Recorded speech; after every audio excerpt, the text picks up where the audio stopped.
The rain fell hard that night, just like the night her mother died. Zinna stood in the glass office of ZNT Luxe, the luxury fashion empire she and Tae-Oh had built from scratch, and felt the world she'd poured her soul into crumbling beneath her feet. The Seoul skyline glittered below her, mocking her with its brightness. Everything was cold, polished, and perfect, just like Tae-Oh's lies. "Tell me it's not true," she whispered, voice trembling. The contract papers in her hand fluttered like wounded birds. Her eyes searched his face for a flicker of remorse, a sign that this was all a nightmare she could wake up from. But Tae-Oh didn't flinch. He stood across from her, immaculate in his black suit, his expression carved from ice. "You should have read the fine print, Zinna," he said quietly. "You signed the transfer of shares yourself." Her heart stopped. "You tricked me into it," she breathed. "You said it was just a restructuring deal. Her voice broke into a sharp laugh of disbelief. "You used my trust against me." Tae-Oh's jaw tightened, but he didn't deny it. "It's business. You were getting distracted. Emotional decisions ruin companies." She stared at him in horror. "Emotional decisions? Tae-Oh, we built this together. Every design, every deal, this was ours." "It was mine," he said simply. The words sliced through her like glass. She stumbled back, clutching the desk for balance. The air grew thin, her chest burning with betrayal. This was the man she'd loved, shared dreams, nights of coffee and sketches, whispered confessions about how the world would know their names. And now he was dismantling her existence with the calm precision of someone signing a delivery form. "You told me you loved me," she whispered. "Was that also part of your business plan?" For a second, just a second, something flickered in his eyes. Guilt, maybe regret. Then it was gone, buried beneath corporate armor. "You'll land on your feet, Zinna," he said, walking past her toward the door. "You always do. Don't you dare walk away from me," she shouted, voice cracking with fury. "You stole my company, Tae-Oh. You stole everything." He paused at the doorway but didn't turn around. "No," he said coldly. "You gave it to me." The door clicked shut, and just like that, the empire they'd built, the dream that had once burned brighter than the city lights, belonged to him alone. Zinna sank to the floor, papers scattering around her like snow. Her tears mixed with the ink that bore her signature, her own name, weaponized against her. Cameras from the building's lobby caught her leaving later that night, head bowed, makeup streaked. By morning, every news outlet had the story. ZNT Luxe co-founder Zinna ousted in corporate takeover. They called her naive, reckless. Some whispered she'd only been Tae-Oh's lover, not his equal. She stayed silent, not because she was weak but because she was planning. Weeks passed. Her apartment emptied. Friends disappeared. Investors she once trusted turned cold. But inside her, something was burning. On the final night before leaving Seoul, Zinna stood at the airport window watching the city fade into mist. She pressed her palm against the glass and made a silent vow. "I'll rise again, stronger, smarter. And when I do, Tae-Oh will know exactly what it feels like to lose everything." The pain in her chest hardened into steel. The woman who boarded that flight wasn't the same one who'd been betrayed. Zinna was gone. The world would soon meet someone new. Zinna. Paris smelled like rain and second chances. 2 years had passed since Zinna left Seoul behind, but the memory of Tae-Oh's betrayal still lived inside her like a scar that refused to fade.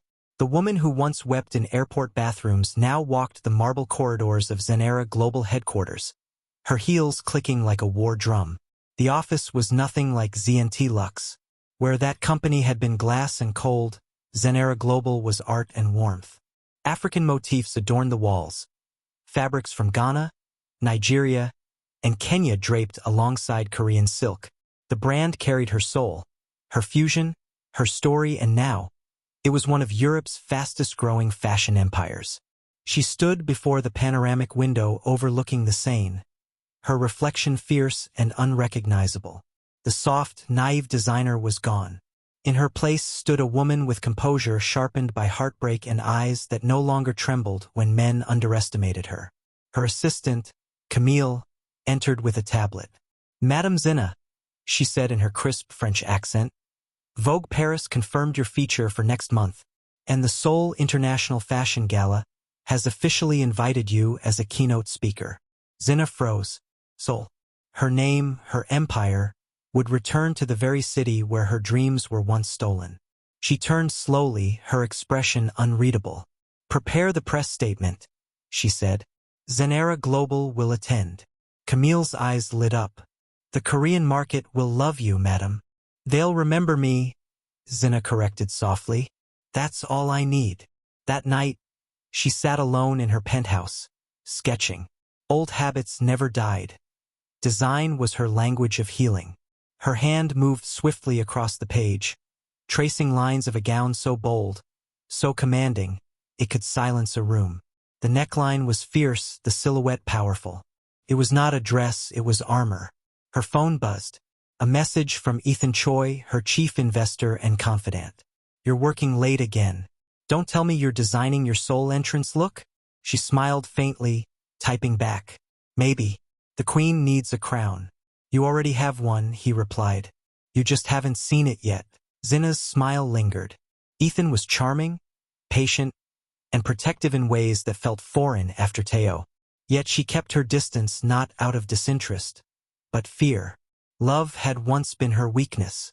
She wouldn't let it be her downfall again. Still, as she saved her design sketch, she whispered, "This time, no one will destroy me." 2 weeks later, Zenera Global's Paris showcase set the fashion world ablaze. Critics called it the rebirth of power through elegance. Every look shimmered with meaning, structured lines, defiant colors, strength masked in beauty. Backstage, Zinna watched the final model stride down the runway in her closing piece, a black gown with gold embroidery resembling rising flames. The crowd rose in thunderous applause. Cameras flashed. For the first time in years, Zinna felt whole again. Camille rushed to her side. "Madam, the Seoul event organizers just called. They've confirmed your speech title, Rebuilding from the Ashes." Zinna smiled. "Perfect," she said. It wasn't just a title. It was a prophecy. Later, in the quiet of her suite, Zinna stood before her mirror. The reflection that stared back was no longer a woman broken by betrayal, but a phoenix reborn from fire. "Paris gave me wings," she whispered. "Now I'll fly back and take back my sky." Outside, the Eiffel Tower glittered like destiny's crown. And in that moment, Zinna Mwangi, now Zinna Zenera, the world's most untouchable designer, set her sights on the city that tried to bury her. The hunt had begun. The Seoul skyline glowed like liquid gold beneath the night sky. Every street shimmered with life, but for Zinna Zenera, it felt like walking back into a battlefield. 3 years. That was how long it had taken to rebuild herself, her name, her empire, her heart. Now she is back. Not as the woman Tae-Oh broke, but as the legend he accidentally created. The International Fashion Gala at the Grand Loom Hotel was the most prestigious event of the year. Designers, CEOs, celebrities all gathered beneath one roof to celebrate luxury and innovation. When Zinna's limousine pulled up to the crimson carpet, the crowd hushed. Cameras pivoted like gun barrels. Then the door opened. She stepped out. Draped in the gown she designed herself, midnight black with molten gold accents, the fabric shimmered like living flame under the flashes. Her curls framed her face. Her lips were painted the color of defiance. Every inch of her radiated calm dominance. The journalists erupted. "Zinna Zenera, the woman behind Zenera Global. Is it true you're buying Korean brands next quarter?" And then the one question that made her smirk. "Will you be meeting your ex-partner, Tae-Oh Han, tonight?" She tilted her chin ever so slightly. "If fate insists," she said coolly, and walked past them into the light. Inside, the ballroom glittered with chandeliers and soft music. Waiters drifted between tables with champagne and secrets. Conversations paused as she entered, her presence rippling through the crowd like a storm. Tae-Oh Han was already there. He stood across the room, tall and perfectly composed in his tailored charcoal suit. The years had been kind to him, His expression was the same mix of confidence and restraint, but when his eyes met hers, his composure cracked for the briefest second. Zinna smiled faintly, the kind of smile that hides fire. He hadn't expected her to be here. Not like this. Zinna, murmured a host, ushering her to the front. We are honored to have you as our keynote speaker tonight. She thanked him politely, her heart steady, her voice smooth. Every eye followed her as she ascended the stage. Even Tae-Oh's. Under the golden lights, she began. 3 years ago, she said, her tone velvet but sharp. I lost everything I had built. My company, my reputation, and if I'm honest, my trust in people. But life has a strange way of testing what's fragile, so it can reveal what's unbreakable. A ripple passed through the crowd. Tae-Oh's fingers tightened around his glass. Tonight, she continued, I stand before you not as someone who survived betrayal, but as someone who used it as fuel. My ashes became my armor. My heartbreak became my brand. The applause was thunderous. Her eyes, steady and cold, met Tae-Oh's across the room. For one brief, silent heartbeat, the crowd disappeared. There were only the two of them, past lovers turned rivals, locked in a stare that said everything words could not. Then she smiled, slow, knowing, dangerous, the kind of smile that said, I won. After the speech, journalists swarmed her. She handled them like royalty, gracious, poised, untouchable. Tae-Oh watched from the corner of the room, every moment tightening the knot in his chest. He remembered that same woman's tears, her trembling voice the night she begged him to explain why he'd done it. But the Zinna before him, now this woman was carved from diamonds. Untouchable, out of reach. When she finally approached him, the air between them thickened. Tae-Oh Han, she said softly. Still running ZNT Lux, I see. He forced a smile. Still stealing the spotlight, I see. Correction, she said, her tone silk over steel. Owning it. Her perfume lingered as she brushed past him, leaving him standing there, pulse racing and pride stinging. For the first time, Tae-Oh realized the truth. He hadn't just lost a company. He'd lost the woman who made it worth building. That night, as Zinna's car drove away, she looked out the tinted window at the Seoul skyline. Her reflection in the glass smiled faintly. Round one, she whispered. Complete. The city that once buried her now bowed before her name. The silence inside Tae-Oh's private office felt heavier than the Seoul rain outside. The city lights glittered through the glass wall behind him, but all he could see was her. Zinna, the name that now dominated every business headline, every investor meeting, every sleepless night he'd had since her return. She'd been back in Seoul only 3 days, and already she had the entire industry under her heel. And now she was standing in his office. Your secretary said you wanted to talk business, Tae-Oh said, leaning against his desk, arms crossed, trying to sound casual, but his heartbeat betrayed him. Uneven, fast, angry. What could we possibly have left to discuss, Zinna? She smiled, slow and deliberate. Ownership. His brow furrowed. Excuse me? I came to buy your company, she said simply, sliding a slim folder across his desk. ZNT Lux, the same company you once stole from me. He stared at the folder as if it were a loaded weapon. You're joking. Oh, Tae-Oh, she murmured, her tone smooth and dangerous.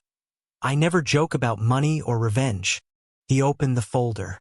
Inside lay a formal acquisition proposal from Zenera Global, and the figure written at the bottom nearly made him laugh.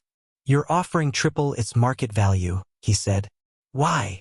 Zinna tilted her head. Because I can. For a long moment, the only sound was the rain against the glass. Then Tae-Oh closed the folder and looked up at her. You really built all this out of spite? I built it out of strength, she replied coolly. Spite was just the spark. He smirked, but it didn't reach his eyes. Still dramatic as ever. And you? She said softly, taking a few steps closer. Still pretending arrogance is power. The air tightened between them. She was close enough now that he could smell the faint vanilla of her perfume, the same scent she used to wear when she stayed late sketching beside him. He swallowed hard, memories flashing like lightning. Her laughter, the way she once looked at him like he hung the stars. The night he threw it all away. He straightened, masking his unease with a smirk. "You're here to gloat. I'm here to finish what you started," she countered. "You took everything from me, Tae-Oh. Now I'm here to take it back and maybe take you apart while I'm at it." "Careful," he said, his voice low. "This isn't a fashion show. It's war." Zinna leaned forward, her lips inches from his ear. "Then you should have thought twice before training your enemy." Her words hit harder than any threat could. She turned to leave, her heels striking the floor like gunshots. Before she reached the door, his voice stopped her. "Zinna, did you ever love me at all? Or was I just another stepping stone?" She froze. For a heartbeat, silence filled the room. Then she turned her head slightly, her eyes shimmering but not with affection. "I loved you enough to lose myself," she said. "But that woman is dead. You buried her the night you betrayed me." She left before he could respond.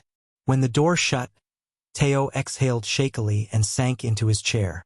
His hand clenched around the acquisition file. The rain outside had turned into a storm. He looked down at the proposal again. Zinna wasn't bluffing. Her empire had the money, the influence, the reach. For the first time in his career, Tae-Oh felt something he hadn't in years. Fear. Meanwhile, in her car, Zinna watched the raindrops streak down the window as Soul blurred past. Camille sat beside her, tablet in hand. "Did the meeting go as planned, madam?" Zinna smiled faintly. "Better," she said. "He's shaking and we've only just begun." Her reflection in the glass stared back at her, cold and beautiful. The next move was hers. The night air in Seoul was velvet soft, threaded with the hum of traffic and camera flashes.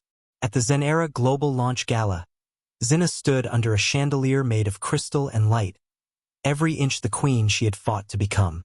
Her name shimmered across the venue walls in gold letters. Guests whispered her name like a secret. Investors hovered. Journalists followed her every move. But Zinna wasn't focused on them. Her attention was caught by the man walking toward her through the crowd. Ethan Choi, tall, effortlessly confident, with sharp cheekbones and a voice that could silence a room. The world knew him as a billionaire investor from London's tech world. Zinna knew him as the man who had believed in her when no one else did. He was her partner, her strategist, and lately something more.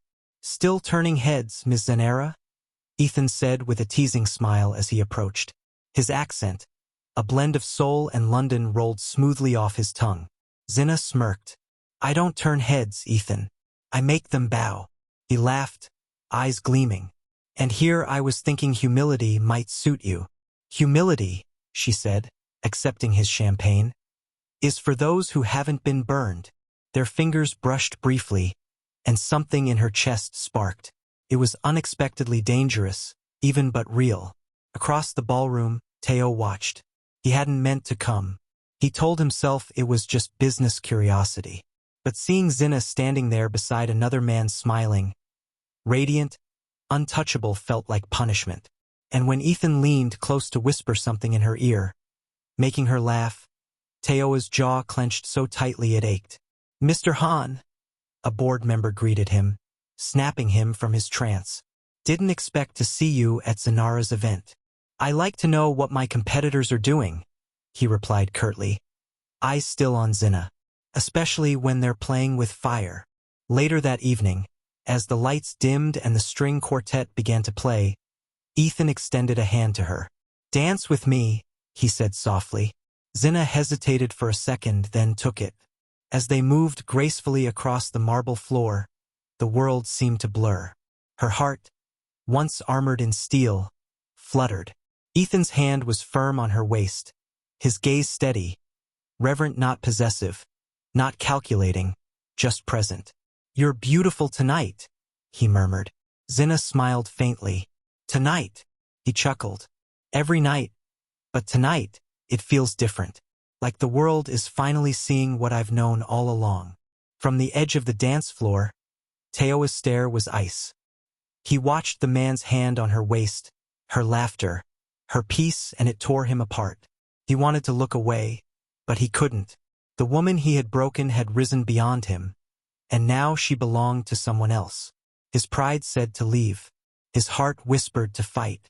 When the song ended, Ethan guided Zinna toward the balcony for air.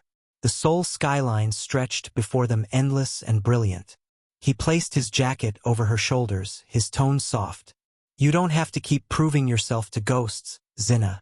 She glanced at him. "You think I do this for him?" "No," Ethan said. "I think you do it to forget him." Her breath caught.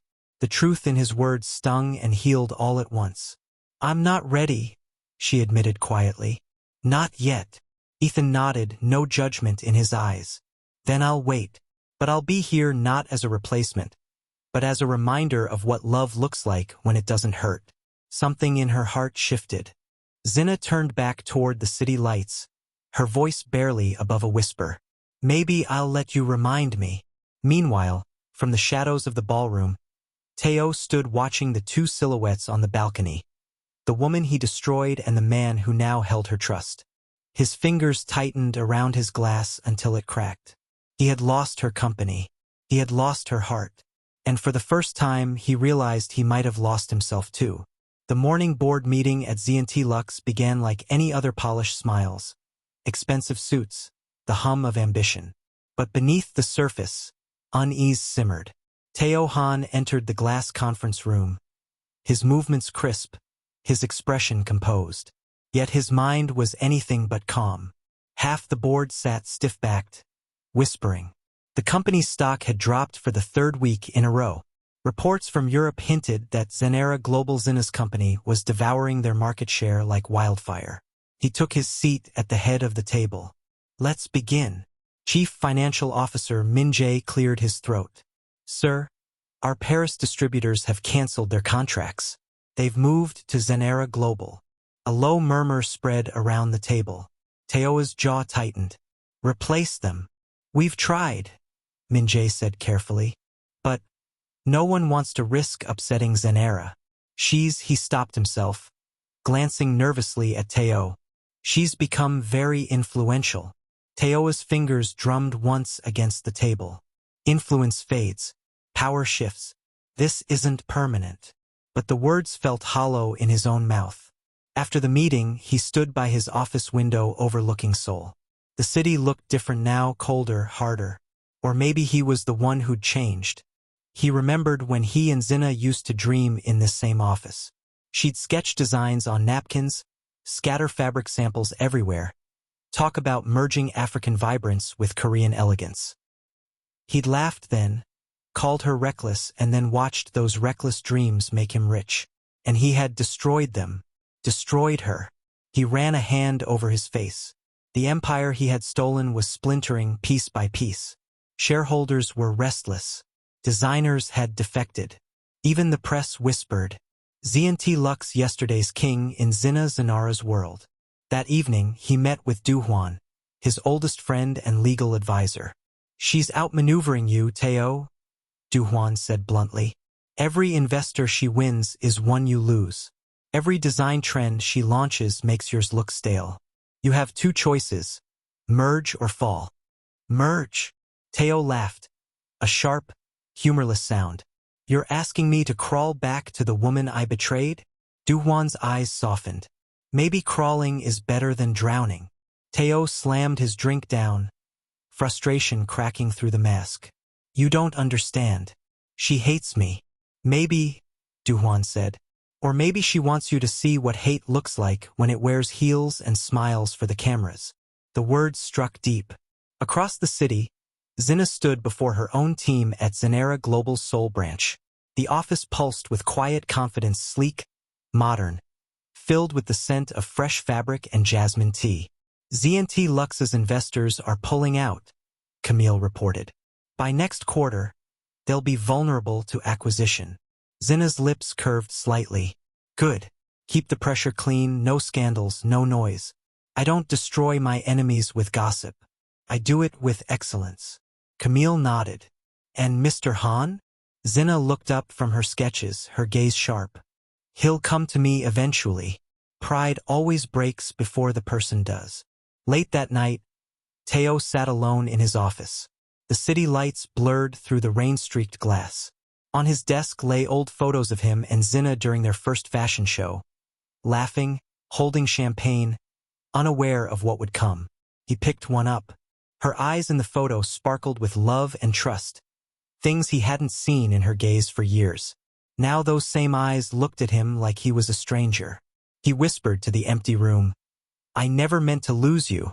But the silence that followed was colder than the rain. Outside, thunder rolled across Seoul. Inside, the cracks in his empire widened. The invitation arrived wrapped in black silk and sealed with gold. Private investor dinner hosted by Zinna Global. Tae-Oh turned it over in his hands, jaw tightening. The handwriting was unmistakably precise, elegant, confident. Zinna's touch lingered even in the ink. He knew better than to walk into enemy territory. But curiosity and something far more dangerous pulled him in anyway. The dinner was held at the Maison d'Or, Seoul's most exclusive rooftop restaurant, its glass walls overlooking the glittering city. The kind of place where deals were signed and souls were sold. When Tae-Oh arrived, Zinna was already there. She stood by the panoramic window, her gown crimson silk that clung to her every curve, the color of both love and blood.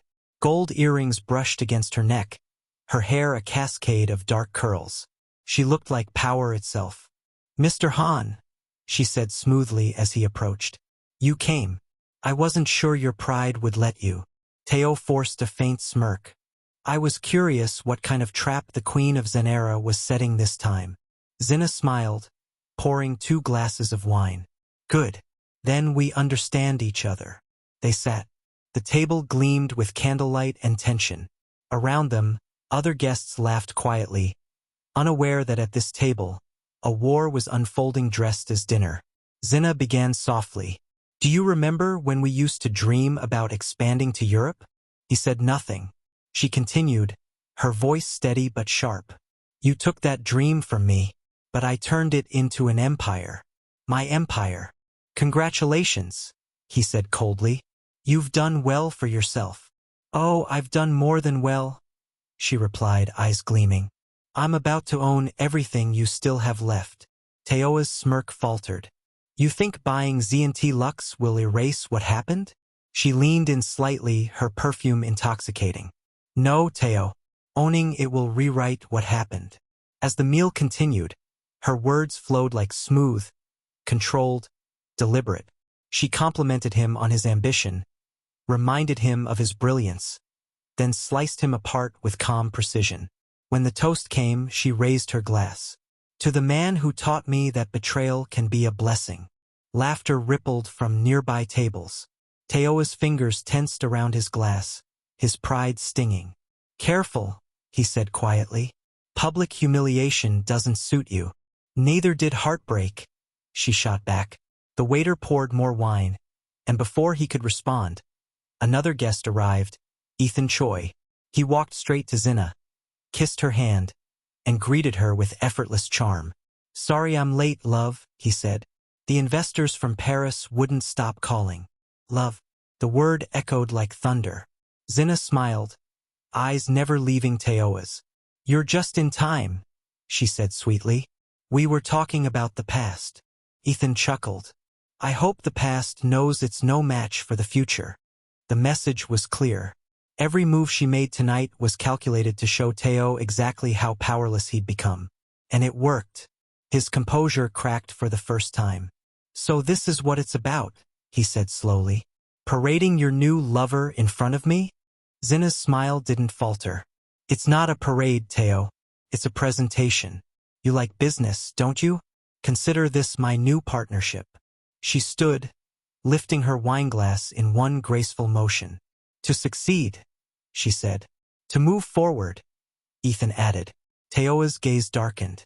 "And forgetting where you came from, apparently." Her eyes glinted like shards of glass.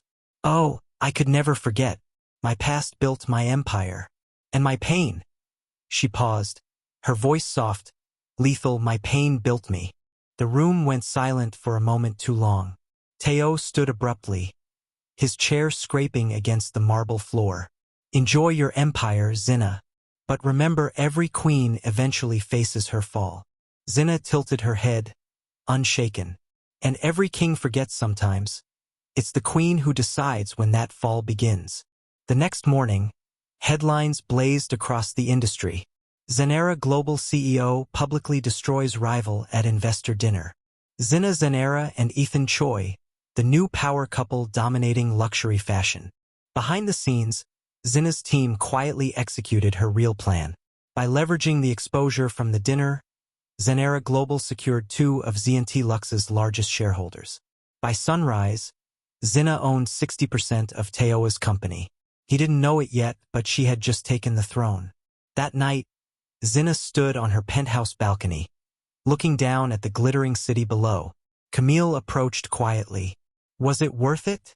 she asked. Zinna sipped her wine, her gaze steady on the horizon. "He took my heart," she said. "I took his world. Seems fair." But as the wind brushed her cheek, something flickered in her eyes, not triumph, not joy, something she refused to name. The headlines had crowned her queen. Every network, every magazine, every investor was singing Zinna's name. Zinna Global takes control of Zinna Lux. Zinna, the woman who beat the man who betrayed her. But behind the victory, her soul felt quiet. Too quiet.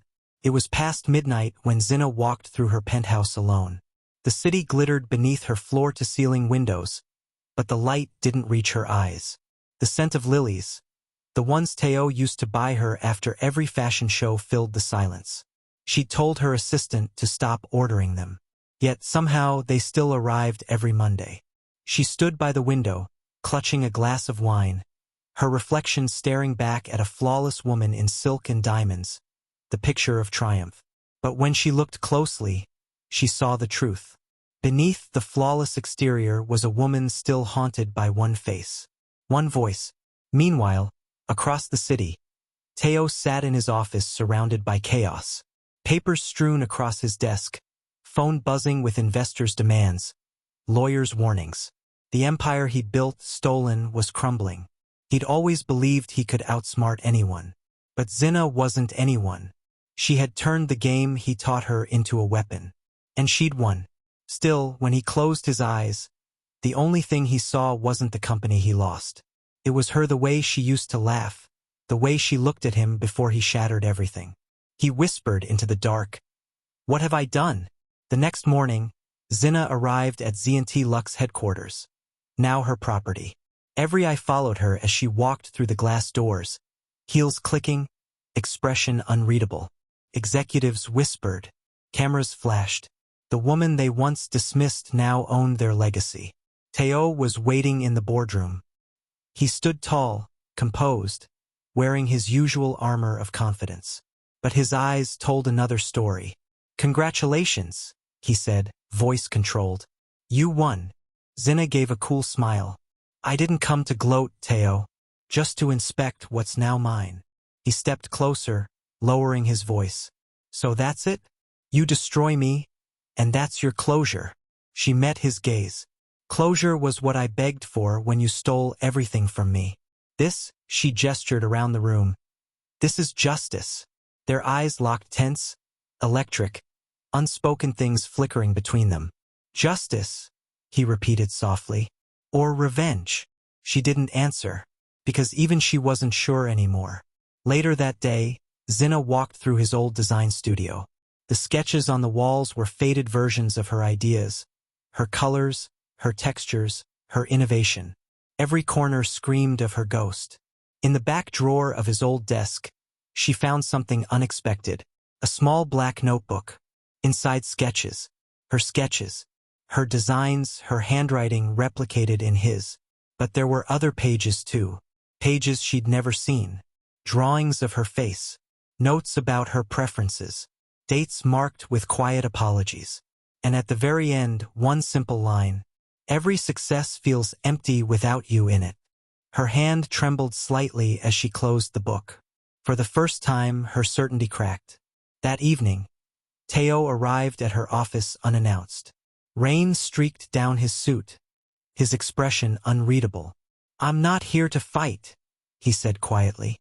"I just need 5 minutes." Zinna hesitated before nodding. 5. He stepped closer, eyes holding hers. "You got everything you wanted, Zinna.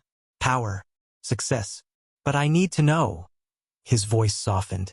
"Does it feel the way you thought it would?" She looked away, swallowing hard. "It feels necessary." He gave a broken laugh. "That's not the same as right. Don't pretend you understand right and wrong," she snapped. "You betrayed me, and I regret it every single day," he said fiercely. "But you," he paused, studying her face. "You've built a fortress so strong even your own heart can't get in anymore." Something flickered in her eyes. Anger, sorrow, longing. But she masked it quickly. "My heart isn't your concern anymore." He took a step forward, voice low. "Then why are you shaking?" Silence. Her breath hitched. "Leave." Tae-Oh hesitated, then turned and walked out, rain trailing behind him. But before the door closed, he said softly, "I'm not the same man you remember. And someday, I'll prove it." Zinna sank into her chair, heart pounding. The mask she'd worn for years, strength, poise, vengeance suddenly felt unbearably heavy. The trap had worked. She had won. But as she looked at her reflection in the darkened window, the truth whispered back maybe the real trap was the one she set for herself. The next few weeks blurred together press conferences, interviews, investor dinners. Zinna smiled through all of them. Her every word was sharp, confident, flawless. But when the cameras shut off, the silence that followed was deafening. The victory that once burned bright now flickered dimly inside her. The satisfaction she'd expected had curdled into something hollow. And no matter how hard she tried to ignore it, his face lingered in her mind. Across the city, Tae-Oh had changed. His empire was gone, his reputation bruised, but his fire hadn't dimmed. Instead of wallowing, he rebuilt quietly, working with smaller brands, mentoring young designers, rediscovering the artistry he'd lost chasing power. The man who once lived for control was learning humility. And somehow that made him more dangerous than ever. Because this Tae-Oh wasn't chasing her company anymore. He was chasing redemption.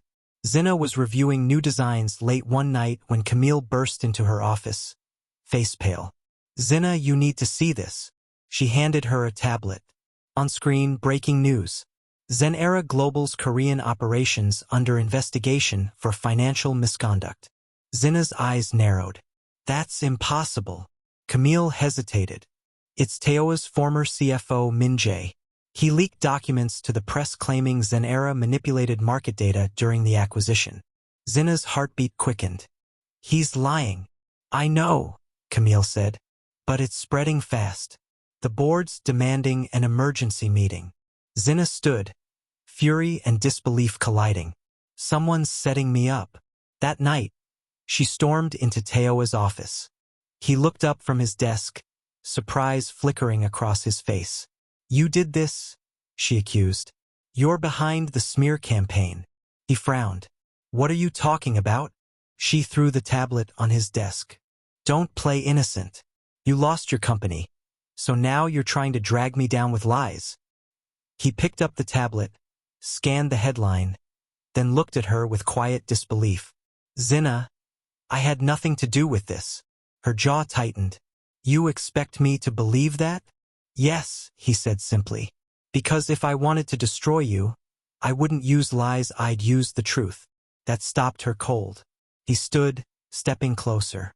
"You think I don't know how this feels? Watching your world crumble. Everyone questioning your worth? I've lived it. And despite everything, I wouldn't wish it on you." Zinna's voice wavered. "Why should I believe you?" "Because I'm not your enemy anymore," he said softly. "And whether you admit it or not, you're not mine either." For a long, fragile moment, they just stared at each other. Two people who had destroyed and rebuilt each other, standing in the ruins again. By the next morning, the investigation had spiraled. Investors panicked. Zinna Global stocks plummeted. Reporters hounded her for statements. Zinna's perfect world was unraveling faster than she could contain it. Camille stormed into her office with another blow. Ethan pulled out of the partnership. Zinna froze. What? He said he doesn't want his name tied to this scandal. He's already signed with another brand. Zinna laughed bitterly. Of course he did. The man she'd paraded as proof of her new life had abandoned her the moment it got difficult. Hours later, as the company's board debated suspending her, Tae-Oh appeared outside the meeting room. I can help, he said simply. Zinna's eyes flashed. You've done enough. Listen to me, he urged. Min-jae forged the documents. I can prove it has access to his old encrypted files. But I'll need your cooperation. She hesitated. Her pride screamed no, but her instincts whispered to trust him. After a long pause, she exhaled. Fine. You have 24 hours. They worked side by side through the night, old rhythms returning, old sparks flickering beneath the tension. For hours, they combed through data, tracing digital trails, matching timestamps. When they finally found the evidence that cleared her name, Zinna leaned back, exhausted. You just saved me, she said quietly. He looked at her, eyes soft. No, Zinna. I just reminded you that not everyone you trust will betray you. Something broke inside her, then something she'd kept buried beneath layers of anger and pride. She whispered, barely audible, I don't know how to stop hating you. He smiled sadly. Then maybe start by remembering how to stop hating yourself. The next morning, the news broke. Zinna Global cleared of all allegations, fraud exposed as false. Zinna walked into the boardroom to applause. The company was safe. Her name was restored. Her crown is still intact. But as she stood before them, she felt no triumph. Only the quiet ache of knowing the man she once vowed to destroy had become the one who saved her. That evening, she met Tae-Oh on the rooftop where it all began years ago, before the betrayal, before the war. The city glowed beneath them, calm after the storm. You didn't have to help me, she said softly. He shrugged lightly. Maybe I needed to prove to both of us that I still could. Silence stretched between them, charged and heavy. Finally, she asked, So what now? He looked at her with a faint, knowing smile. Now? We stop pretending we're just enemies. That mask is falling apart. Her lips trembled, caught between denial and confession. Then he added, voice low and raw, Zinna, maybe the real undoing isn't your company. Maybe it's what's happening to us. She didn't answer, because deep down she knew he was right. The storm had passed over Seoul, but the air still hummed with tension. Zinna Global had survived. The scandal was buried. Investors were calm again, and Zinna was once more hailed as an unstoppable force. Yet, deep inside, she felt the quiet fracture of something far more fragile than power, her own heart. She stood in her office late that night, the skyline glowing through the rain-smeared glass. The city that once looked like victory now felt like a battlefield of ghosts. Camille entered softly. The board wants to celebrate. Champagne, press, interviews. Zinna shook her head. Cancel it all. Camille hesitated. You won, Zinna. Shouldn't that mean something? Zinna looked out the window. Winning means nothing if I've lost myself along the way. Camille didn't argue. She simply placed a sealed envelope on the desk. He asked me to give you this, Tae-Oh. And then she left. Inside the envelope was a single note written in his familiar, clean handwriting. There's something you need to see. Tonight, rooftop of the old atelier, 10 p.m. No business, just the truth. Her heart stuttered. The old atelier where they built their first collection together. Where love and betrayal both began. Zinna hesitated for hours, pacing the floor, battling her own pride. But at 9:59, she found herself standing in the rain outside that building anyway. The rooftop hadn't changed much. The city lights shimmered below, the same scent of wet concrete and memory in the air. Tae-Oh stood there, drenched, his shirt clinging to his skin. He didn't speak at first. He just looked at her and really looked at her as though the years had never passed. I wasn't sure you'd come, he said finally. I almost didn't, she replied, her voice steady but soft. But I owed you one truth. He took a slow breath. Then here's mine first. He handed her a small, weathered folder. Inside were his letters, hundreds of them, unsent. "I wrote them after you left," he said quietly. "Every apology I couldn't say out loud. Every day I miss you. Every night I hated myself for choosing ambition over us." Zinna's eyes shimmered, the rain mixing with tears she refused to shed. "Why show me this now?" she asked. "Because I needed you to know that what I did was never about greed. It was fear," he said. "You were everything. Too much, maybe. And I was too small to deserve you." She laughed bitterly. "Fear doesn't excuse betrayal." "No," he admitted. "But maybe forgiveness does." They stood in silence for a long moment, just the sound of rain and heartbeat between them. Finally, Zinna stepped closer. "Do you think forgiveness erases what we've done?" He shook his head. "No. But maybe it lets us start again, not as the people we were, but as who we've become." Her eyes searched for his, uncertain, vulnerable for the first time in years. "And who are we now, Tae-Oh?" He smiled faintly. "Two survivors who forgot that love doesn't make you weak. It makes you human." Something in her broke then. The walls, the anger, the armor, all of it fell away. And for the first time in forever, she let herself feel. "I don't know if I can love you again," she whispered. He stepped closer, his breath warm against her skin. "Then don't. Just let me prove it first." When he kissed her, it wasn't desperate. It was quiet, like the final breath after a long war. A kiss that spoke of pain, forgiveness, and the kind of love that survives the wreckage. And for one fleeting moment, all the noise of revenge and pride dissolved. Weeks later, the world buzzed with new headlines. Zinna and Tae-Oh announce global collaboration. From rivals to partners, the power duo redefining fashion. Behind the glossy photos and poised smiles, their story had rewritten itself, not from ashes, but from understanding. Zinna still led with fire. Tae-Oh still carried guilt. But this time, they built not to conquer each other, but to create something lasting. Because in the end, revenge had built an empire, but forgiveness built a future. As the camera lights faded after their first joint press conference, Tae-Oh leaned close and murmured, "Was it worth it, Zinna? The fight, the pain, the reckoning?" She turned to him with a soft, knowing smile. "Yes," she said, "because it brought us back, not perfect, but real." He smiled. "Then I guess this time we both will win." Thanks for watching. If you enjoyed the story, don't forget to like and subscribe to my channel for more updates. You can drop a comment and let me know where you're watching from.